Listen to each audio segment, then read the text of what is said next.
Hello, मैं सुधाकर कुमार। केंद्रीय मंत्रिपरिषद प्रधानमंत्री की नियुक्ति राष्ट्रपति करते हैं। यह किस आर्टिकल में लिखा गया है? आर्टिकल नंबर 75 में प्रधानमंत्री की नियुक्ति होती है। भारतीय संविधान के आर्टिकल नंबर 78 में किसके दायित्वों की चर्चा है? प्रधानमंत्री के दायित्वों की चर्चा है। प्रधानमंत्री के साथ राज्य मंत्री तथा उप मंत्री तथा इसके साथ साथ कैबिनेट स्तर के मंत्रिपरिषद जो समूह बनाते हैं उसे मंत्रिपरिषद बोलते हैं। लेकिन मंत्रिमंडल में प्रधानमंत्री के साथ साथ सिर्फ कैबिनेट स्तर के मंत्री होते हैं। मात्र एक ही बार मंत्रिमंडल शब्द का प्रयोग हुआ है, आर्टिकल नंबर 352 में। मंत्रालयों में मंत्रियों की नियुक्ति राष्ट्रपति किसके सलाह पर करते हैं? तो प्रधानमंत्री के सलाह पर करते हैं।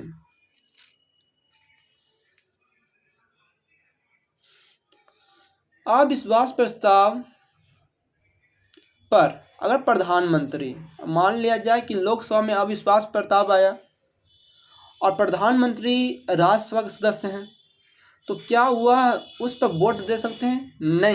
नहीं दे सकते हैं। अगर वह लोकसभा के सदस्य रहते प्रधानमंत्री, तो वोट दे सकते थे। मंत्रिपरिषद में मंत्री किसके पश्चात पर्यंत होते हैं दोस्तों? राष्ट्रपति के पश्चात पर्यंत। मंत्रिपरिषद में किसकी नियुक्ति की चर्चा है तथा किस आर्टिकल में है? मंत्रिपरिषद में मंत्रियों की नियुक्ति चर्चा है तथा किस आर्टिकल में? आर्टिकल नंबर 75 में। मंत्रिमंडल अथवा मंत्रिपरिषद के मंत्री किस किस सभा से आ सकते हैं? लोकसभा से भी आ सकते हैं, राज्यसभा से भी आ सकते हैं मंत्रिपरिषद में, और बाहर से भी आ सकते हैं। ऐसा नहीं कि जो मंत्रिमंडल है तो मंत्रिपरिषद लोकसभा के सदस्य ही रहते हैं। नहीं। मंत्रिपरिषद किसके प्रति उत्तरदायी होता है दोस्तों? लोकसभा के प्रति उत्तरदायी होता है, न कि संसद के प्रति, क्योंकि संसद में तो राज्यसभा भी आ जाता है, लेकिन राज्यसभा के प्रति यह उत्तरदायी नहीं होता है। कार्यपालिका अपनी काम किसके प्रति रहकर अधीन काम करती है? तो विधायिका के अधीन रह करके जो कार्यपालिका है वो अपना काम करती है। मंत्री द्वारा त्यागपत्र देने के बाद मंत्री को संसद में त्यागपत्र से संबंधित बातों को रखने के लिए किसकी अनुमति की आवश्यकता होती है? जो लोकसभा के जो अध्यक्ष हैं, जो स्पीकर है, उनकी अनुमति की आवश्यकता होती है।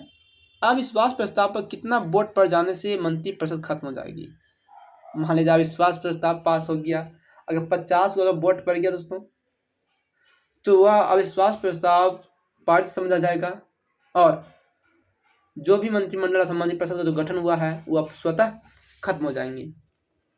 कुछ नोट में बात लिखा गया कि जो मनमोहन सिंह है वो वित्त आयोग के पूर्व अध्यक्ष भी रह चुके हैं तथा रह चुके हैं।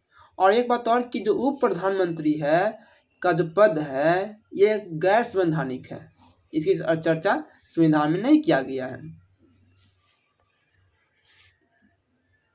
नेहरू के जो कैबिनेट था, तो नेहरू के कैबिनेट में कौन? पहले गृह मंत्री और उसके बाद जो है रक्षा मंत्री भी बन गए। नाम उनका क्या है? कैलाश नाथ काटजू नाम है। भारत में स्वतंत्रता के पश्चात प्रथम मंत्रिमंडल का कानून मंत्री कौन था? भीमराव अंबेडकर था। क्या? भीमराव अंबेडकर था प्रथम मंत्रिमंडल का कानून मंत्री। क्या पंडित जवाहरलाल नेहरू ने पीएम पोस्ट पर समानांतरण था? नहीं जी। समानांतरण करने का सेंस ये हुआ, क्या मान लिया जाए पंडित जवाहरलाल नेहरू दोबारा मंत्री बने प्रधानमंत्री, क्या उसके बीच में कोई और प्रधानमंत्री बना था? उनके दो कार्यकाल के बीच में क्या दूसरा व्यक्ति ये प्रधानमंत्री बनना था? तो नहीं, इसी को बोलते हैं समानांतरण था। तो ये जो समानांतरण नहीं था।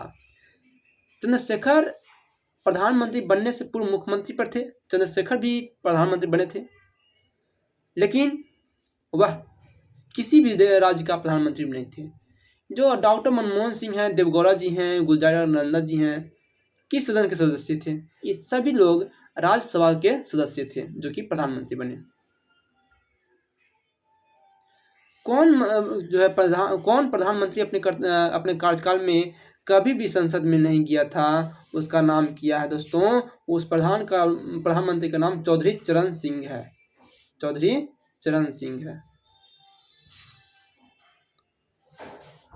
अगला है कि उदारीकरण, निजीकरण, भूमंडलीकरण की आर्थिक नीति कौन पीएम जो घोषित करते हैं, तो नरसिम्हा राव द्वारा घोषित किया गया था।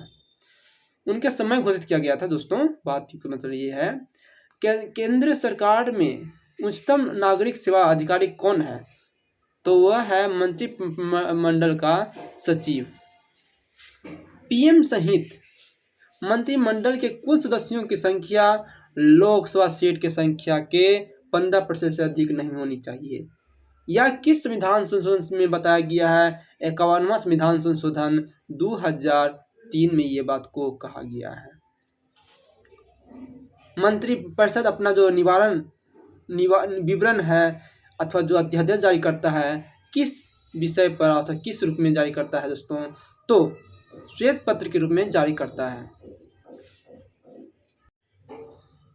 केंद्रीय मंत्रिमंडल का पुनर्गठन किसके रिपोर्ट पर आधारित है? गोपाल कृष्ण आयंगर, इनके रिपोर्ट पर केंद्रीय मंत्रिमंडल का पुनर्गठन रिपोर्ट आधारित है। Council of scientific and industrial research के अध्यक्ष कौन होते हैं? तो पीएम साहब बोले तो प्रधानमंत्री होते हैं। और राष्ट्रीय सुरक्षा समिति के प्रधान कौन होते हैं? राष्ट्रीय सुरक्षा समिति के प्रधानमंत्री होते हैं। स्वतंत्र भारत में प्रथम बार संसदीय समिति का जो पद कब सृजित किया गया था? तो 1991 में सृजित किया गया था। वही बोला जा रहा है कि स्वतंत्र भारत में प्रथम बार संसदीय सचिव का पद कब सृजित हुआ था? तो 1951 में। लाल बहादुर शास्त्री ने जय जवान जय किसान का नारा कब दिए थे? तो 1965 में। 1965 में हो रहा था पाकिस्तान के साथ युद्ध, 1962 में हुआ था चाइना के साथ युद्ध, और 1971 में हुआ था बांग्लादेश को पाकिस्तान से आज़ाद करने के कारण भारत द्वारा पाकिस्तान के साथ युद्ध करना पड़ा था 1971 में। जय हिंद, जय भारत।